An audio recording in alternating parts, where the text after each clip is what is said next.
Hey family, my kings, my queens. I just want to come to you right quick. This is the number one coach, the number one coach, the number one motivator. And I just wanted to say it's been a while since I've talked to you, I've shared with you, and I'm getting more subscribers, but more men.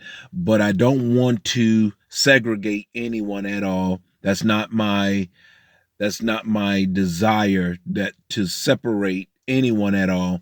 So this is for the men and women. I had a conversation with a great friend of mine in Mississippi, and she's experienced this. I've experienced this. So I feel it necessary to make sure my platform is specifically for men because men get caught up in also society, and most motivational speakers, men particularly, are male bashers. And I'm a man. I'm an alpha male, and I'm not going to bash another man. For the same reason I wouldn't bash a female. However, this conversation I need to have. I think it's necessary. I think it's paramount because there's a dangerous person in this world, very dangerous, very demonic, very satanic, and they have one sole purpose and only one sole purpose only, and that's to destroy men and women, and that's the narcissist.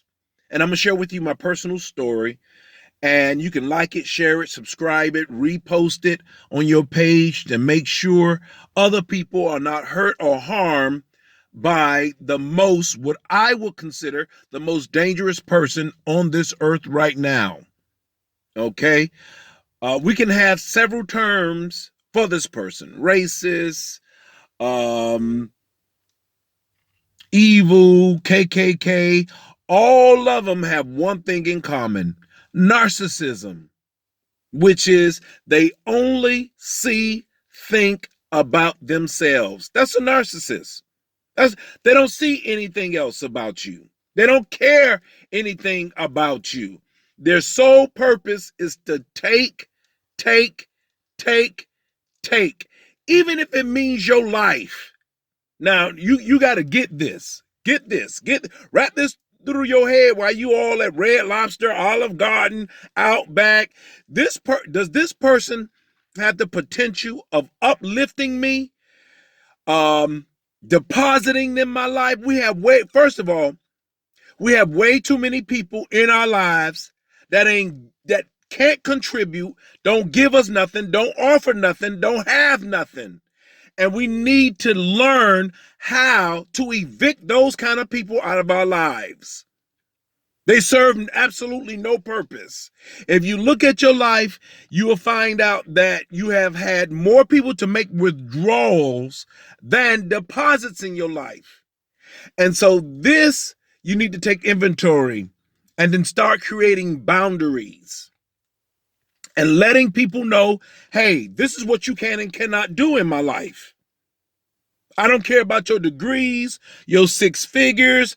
All of that is worthless if I'm tormented, if I'm not happy, if I'm always frustrated, if I'm upset, if I'm disgusted. You being aesthetically attractive is worthless to me if I'm not happy. Period. Let's call a spade a spade. I'm not happy with what I'm getting from you. I'm tired of arguing. I'm tired of your temper tantrums. I'm tired of always begging for affection. That's a narcissist. That's the person you need to end in your life. And I'm going to tell you my personal story about the worst narcissist that I've ever met in my entire life. First mistake I made was dating her knowing we had no attraction. Mentally, we wasn't on the same frequency. We wasn't even on the same bandwidth. So with that said, my mistake. Mentally, emotionally, physically, Artistically, we had nothing in common at all. So that was my mistake. I had already, you have to go with your heart. Let me share this with you parenthetically. First of all, you have to go with your heart. So if your heart is saying, leave us alone, follow your heart. Leave us alone. That's your heart saying, this ain't the person.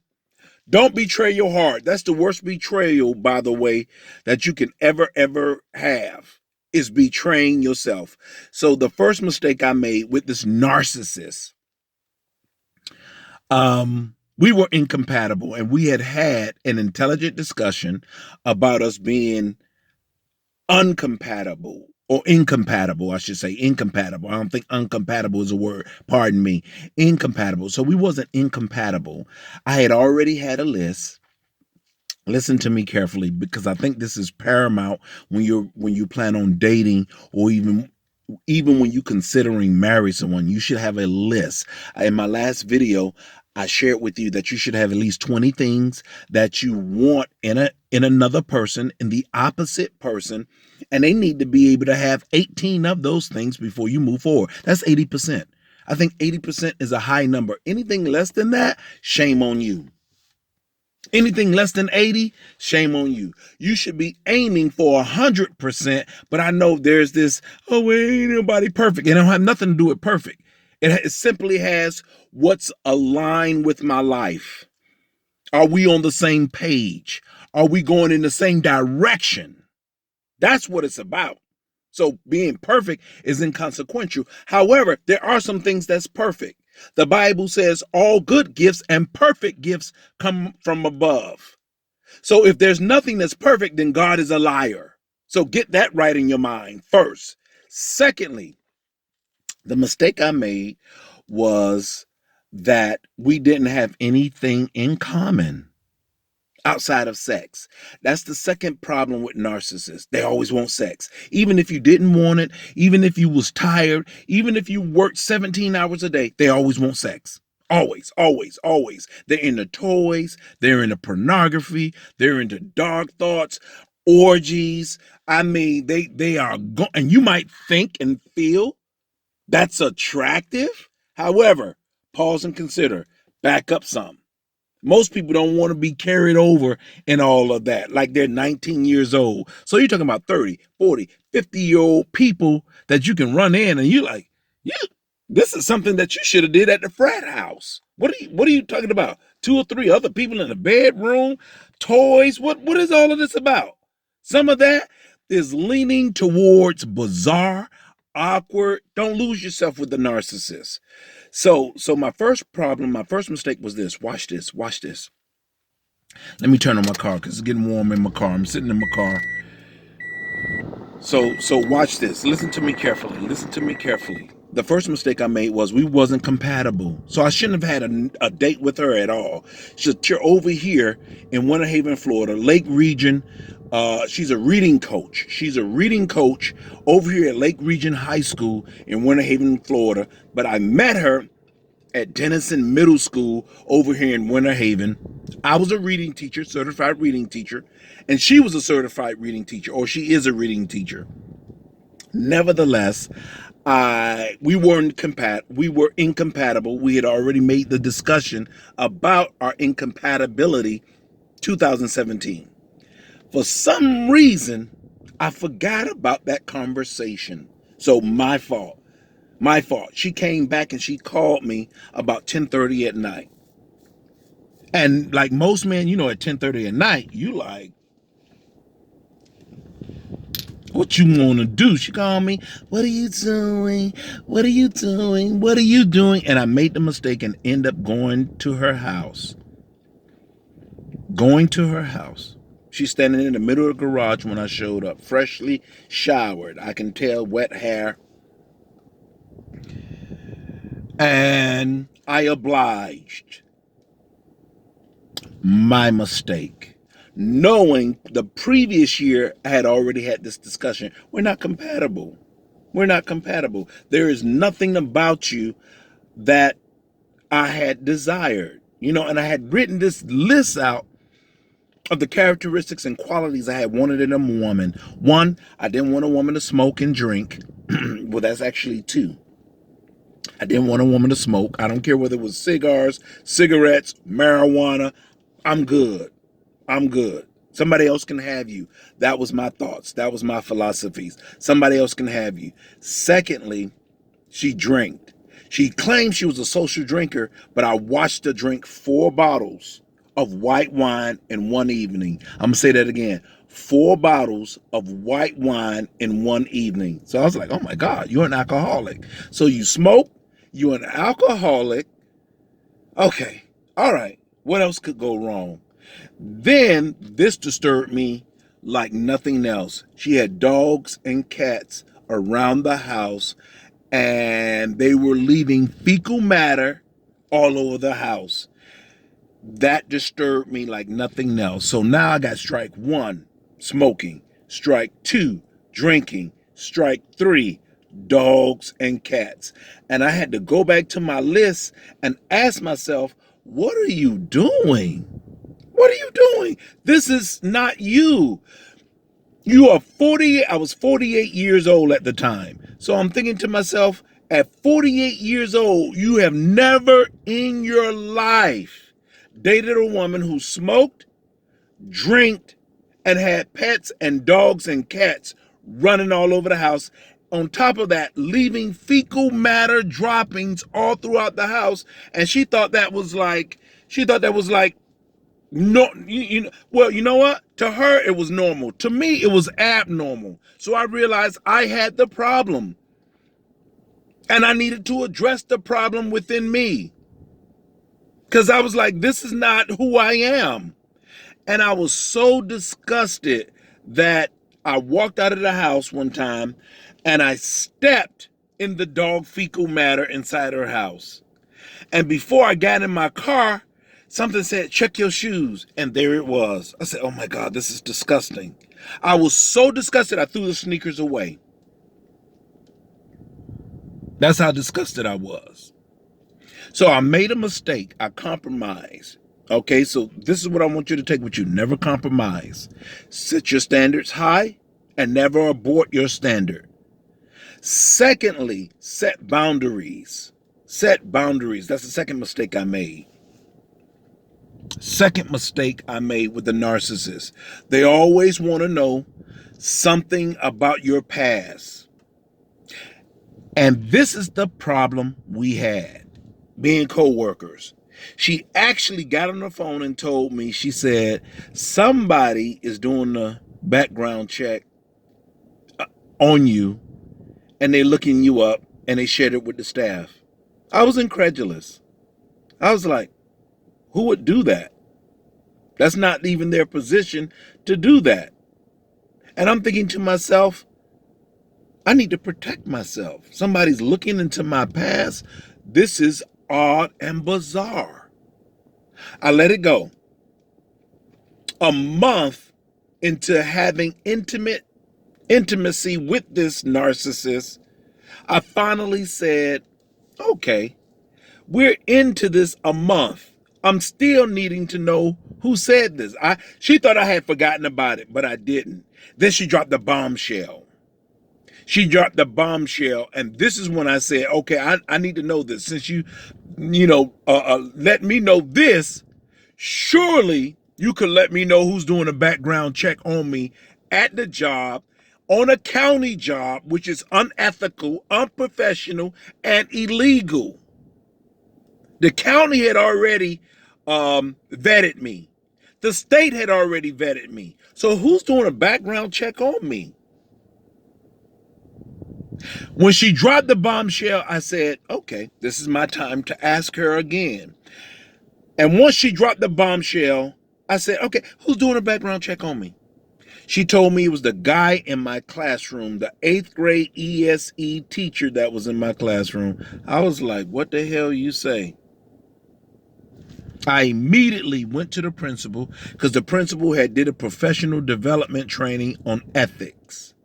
And I went to the principal and I said, is it ethical to check my background from an employee working inside the school? And the principal immediately said, no, please tell me what you're talking about. I told her the name of the individual, and she called an investigator out to the school. When the investigator came out to the school, the investigator called me. When the investigator called me, the investigator asked, Mr. Carson, where are you getting your information from? I immediately told them where I'll get the information from. They called her to the office. Later on that night, while I was in bed with her, I said, did you tell the principal he was checking my background? She immediately said, no. I told the principal I didn't know what you was talking about, and I don't have anything to do with this. Now I'm saying to myself, oh my God, the principal must think I'm a fool. I'm crazy. So the third thing about a narcissist, they can't tell the truth to save their life. She told one lie after another lie after another lie. So you tell me somebody is doing a background check on me, but then when you're asked by the school's investigator who is doing a background check on me, your reply is, I have nothing to do with that. I don't know what you're talking about. I'm disgusted. Now I said to myself, I've had it, especially after the bombshell. Here's the bombshell. She tells me, hey, I need to let you know all of this sex we're having, I have herpes. Almost jumped out the goddamn window from the top floor. After a month and a half, now you tell me you have herpes? I was disgusted. And she saw the disgust look on my face. And she said, well, you can't get it because I'm taking medication for it. Plus my doctor have it. His wife has it. Most people have it. And I'm looking at her like, lies you fucking tell. Most people have it? You're the first one that I've known to have it. I was disgusted. As I said to myself, I need to terminate this relationship. I need to stop having sex with this woman. I had made the mistake of moving some of my work clothes in her house because she was like 5 minutes away from the school. She was late like two years straight. She was late every single day, 2 years straight.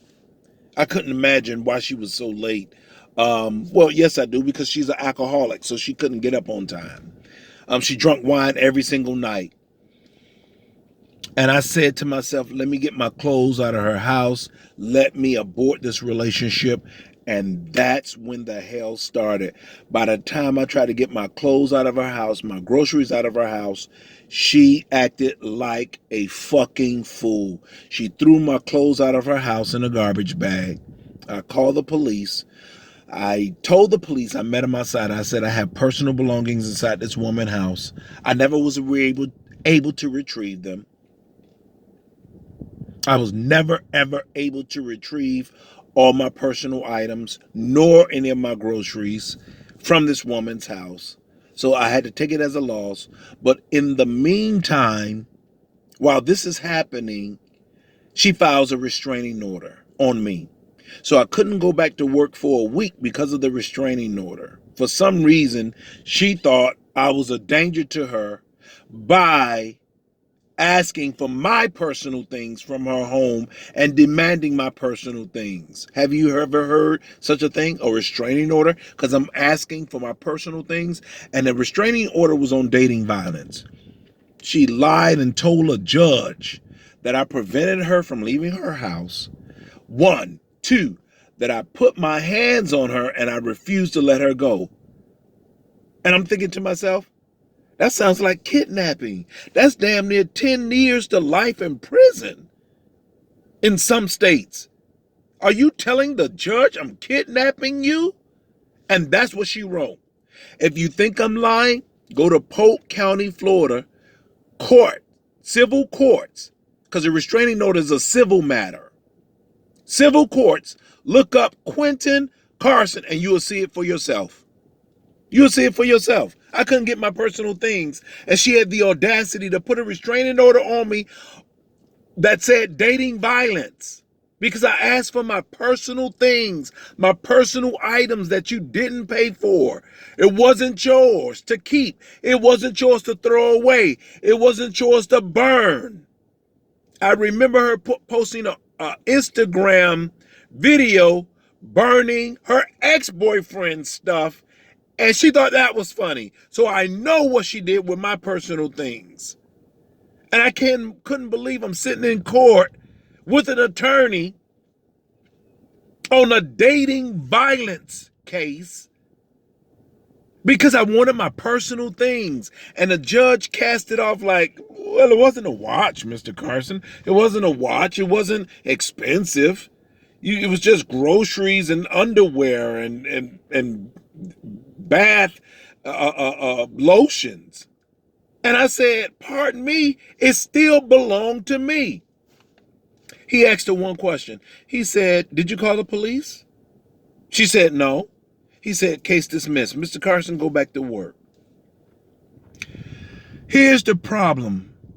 I let it bother me so bad. I didn't realize you have to ignore narcissists. You have to take a loss. Because if you don't take the loss, they will gaslight you. They will gossip about you.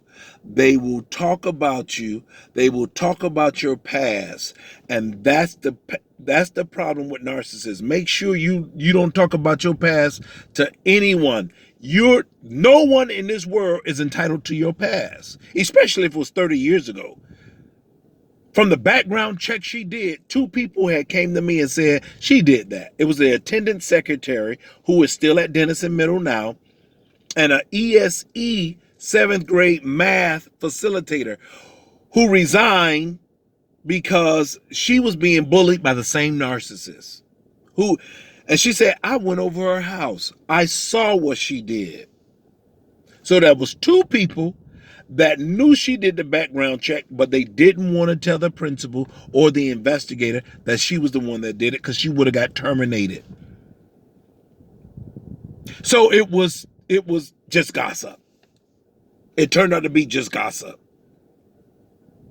At the end of all of this, me trying to retrieve my things, me being disgusted that I couldn't have my personal things back that I paid for, which I should have just ignored and took the loss. And I pleaded with her one last time. I don't know why, because I still lost. I said, can I get my things? But this is the tip of the iceberg. The attendant secretary said she pulled her aside on school campus, school grounds, and asked her, the attendant secretary, was she having sex with me? That wasn't none of your business. That was unprofessional and unethical. You cannot pull somebody aside and question them about their personal sex life. I went back to the principal and told the principal that. She denied that. Then she went back to the courts out of spite to put another restraining order back on me. This time the judge honored it, and I had to resign from the school. I had to resign.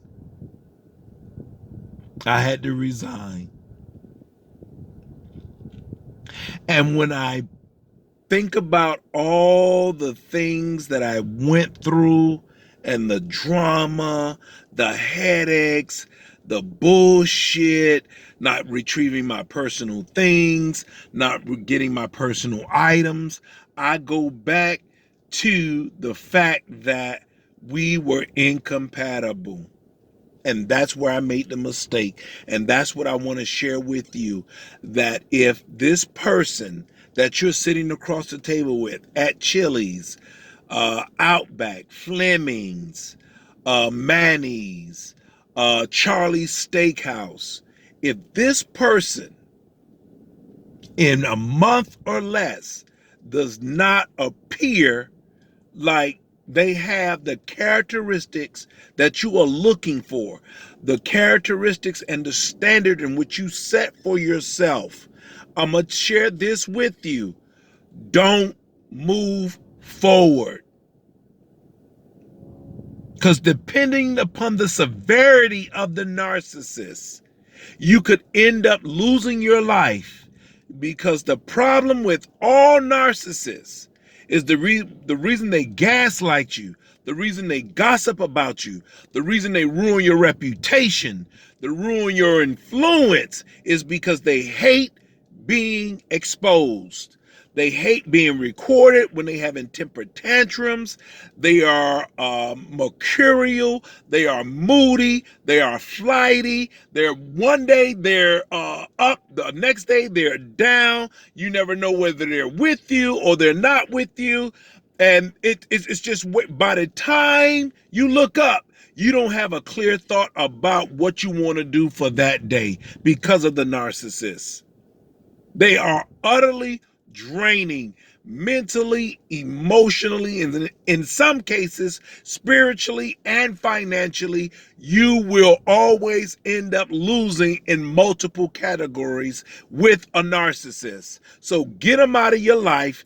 In the relationship now. Some of you are married to them. No, I'm not a divorce attorney. No, I'm not telling you to get a divorce, but I am telling you, you deserve to be happy, you deserve to be free, you deserve to be fulfilled. And if you are in a relationship and you're not happy, you can't say you're happy, you can't say you fulfill, you can't say this is destiny, you can't say this is the will of God, you can't say that God has favored you.